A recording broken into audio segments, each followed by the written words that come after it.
You know, sometimes theory crafting is admittedly a lot like reading tea leaves. You see what you want to see. Other times you follow your intuition and it pays off in a big way. Well, today's video could go one of two ways, but I genuinely have taken pause thanks to this image that may be the key to unveiling Diablo 4's 6th unannounced class, which is hiding already in plain sight. Now, I've got to note this was supplied by Lady Dragonfox, who is such a fan that she and her hubby are seen in Hellsing promo vids and have wonderful lore chats on Discord, which is a shameless plug, so please join us linked below. So the tattoo that I'm getting is Lilith and Inarius embracing each other.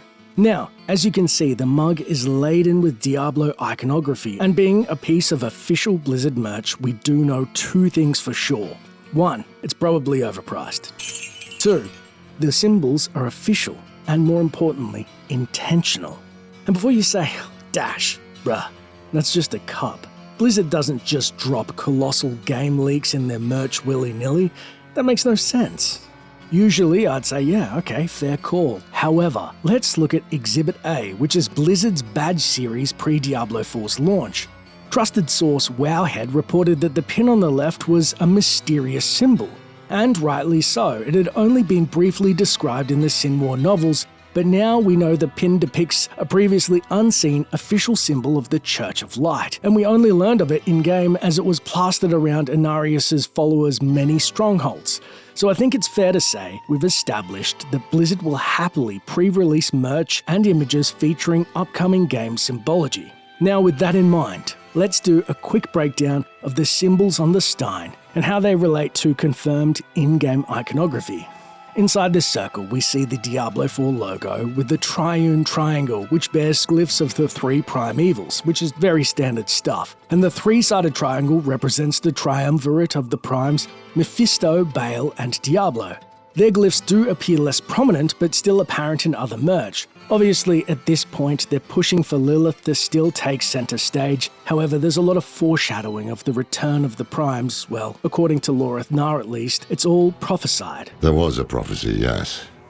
It foretold the rise of the primevals, the return of Lilith and Inarius, the doom of our world.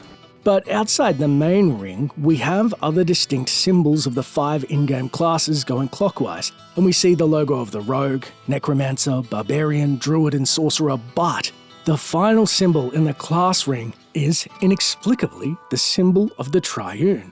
And you may say, dash, really? That old cult that the Prime started so that humanity would worship them in secret during the Sin War? That's not the Triune symbol. We've already seen it officially in the Book of Tyrael as this. And you're right, an astute observation. However, just like the Church of Light symbol changing since the novels, we've officially learned, thanks to, you guessed it, Blizzard merch, the symbol previously speculated as Lilith's sigil is that of the Triune, making this official art of the three primes presiding over a sacrificial ritual in their name by what appears to be the tall man from the By Three They Come cinematic trailer make total sense. He was once on the side of the Triune, but I digress. Now, there is one way to explain the beer mug having a triune symbol among the class icons, and it's that below the triangle of the three primes in the center would be the power of the triune feeding up into Lilith or being below her, but, that doesn't really make sense contextually. Why is the triune beside the other classes that form a ring who ostensibly oppose the primes and Lilith? If Blizzard wanted to put out a more quote-unquote light-aligned icon as a filler without revealing a class, they have options, something less conspicuous such as the aforementioned Church of Light, or Horodrim, or just 5 symbols on the Stein instead of 6, which makes me question, if Elias seemingly defected to serve Lilith and end the eternal conflict, as we've seen that is his end goal in the item Mother's Embrace, surely other priests could do so as well. Better yet, seeing as heaven closed its gates, what if the final class wasn't a holy warrior, but perhaps a death knight or unholy warrior? Again, this is speculation, and perhaps it's just a right purdy drinking mug, or maybe, deciphering these symbols, we have stumbled onto something bigger. Now, I know it doesn't mean a lot to some of you, but I keep staring at this symbol, and I would be remiss if I didn't at least have a shot at breaking it down, and if it turns out to be right, well, this would be a real win. Anyway, let me know what you think in the comments below. They have awakened. many. Go to the dry steppes and continue your preparations. Now, our true work begins.